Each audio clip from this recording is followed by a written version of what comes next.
आपका शुक्रिया अदा करता हूँ। आपने बार बार हमें यहाँ पे बुलाया इस आपके इस प्रोग्राम में।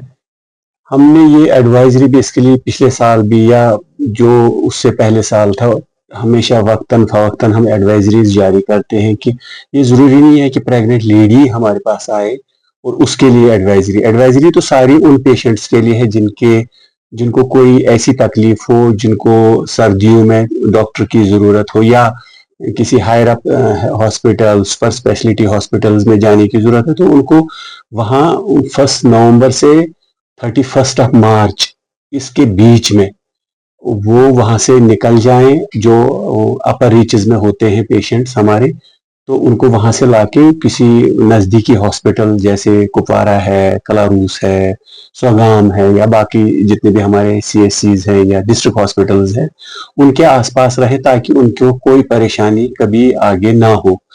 क्योंकि रोड, अक्सर मैं ये तो नहीं कहूँगा कि रोड हमेशा नवंबर से लेके 31 मार्च तक बंद होते हैं, बट वक्तन फवक्तन बर्फबारी की वजह से वो रोड्स बंद हो जाते हैं। और अगर रोड एक दिन के लिए भी बंद रहा और उस एक दिन हमारी कोई भी प्रेग्नेंट लेडी वहां पे रुक जाती है या ऑन रोड फंस जाती है, तो उस टाइम उसको बहुत दुश्वारियां पेशेंट के साथ भी आती है और हमें भी आती है, क्योंकि फिर एम्बुलेंस वहां पे भेजना, फिर बाकी जो डिपार्टमेंट्स है उनको अलर्ट करना।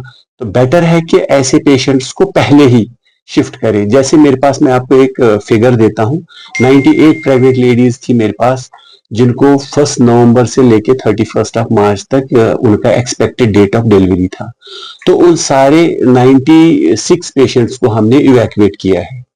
वो हमारे पास आज जैसे कलारूस में रह रही हैं, ब्लॉक सौगाम, ब्लॉक कुपवारा और ब्लॉक क्रालपोरा, वहां पे ब्लॉक हंदवारा में रह रही है आदि। तो और उनको हमने ये भी सहूलियत दे दी है कि जितनी भी वहां की उनकी कंसर्न आशाज हैं वो इन टच रहे उनके साथ। कोई भी प्रॉब्लम हो तो वो हमें फोन करें। हर सुबह हम उनको डिटेल्स लेते हैं कि आप उनकी कंडीशंस कैसी है, जिसमें से आधी तो डिलीवर हो चुकी है।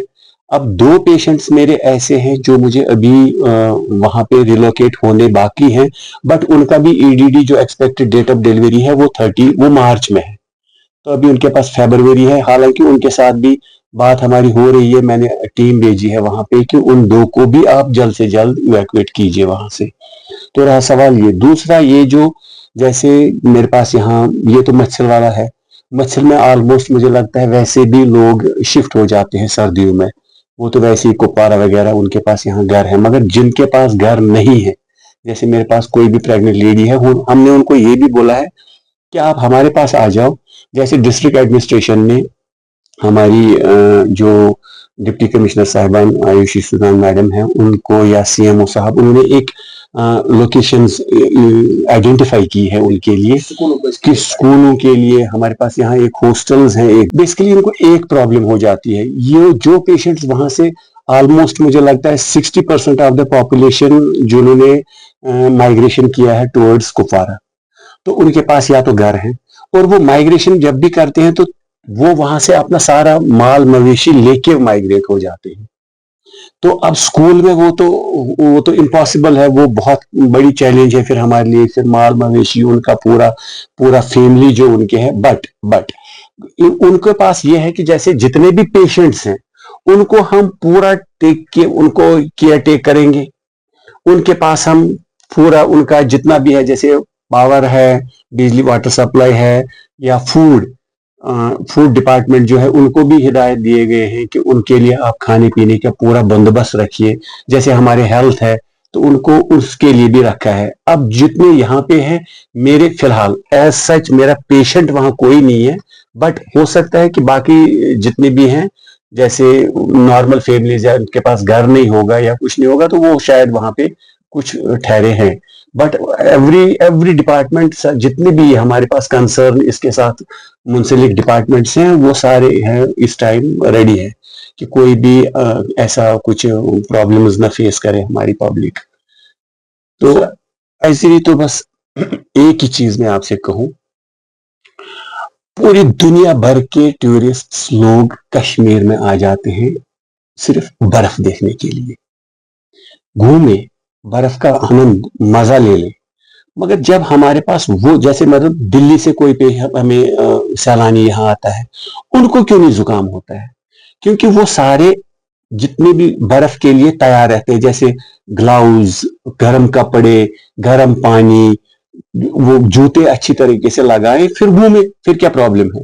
मगर जो हमारी पब्लिक यहाँ पे है, इनको मैं यही एडवाइस करता हूं, आप भी घूमिए, आप भी बर्फ का मजा लीजिए, मगर उसमें गर्म कपड़े आप पहनिए, वो गर्म पानी की बोतल साथ रखें, ग्लव्स हाथ में रखें, गर्म मोजे, गर्म कपड़े, जूते, वो सब कानों पे टोपी लगा के रखें, जैसे आंखें सिर्फ बाहर रखें, चेहरे पे कुछ मफलर वगैरह लगा के रखें, तब तो कोई प्रॉब्लम नहीं। मगर जब हम इसके अगेंस्ट जाएं, ग्लव्स नहीं है, गर्म कपड़े हमारे पास नहीं है, जूते हमारे जिनमें पानी चला जाता है वो है, तो ऑब्वियसली पेशेंट को तो इन सब दुश्वारियों से फिर सामना करना पड़ेगा।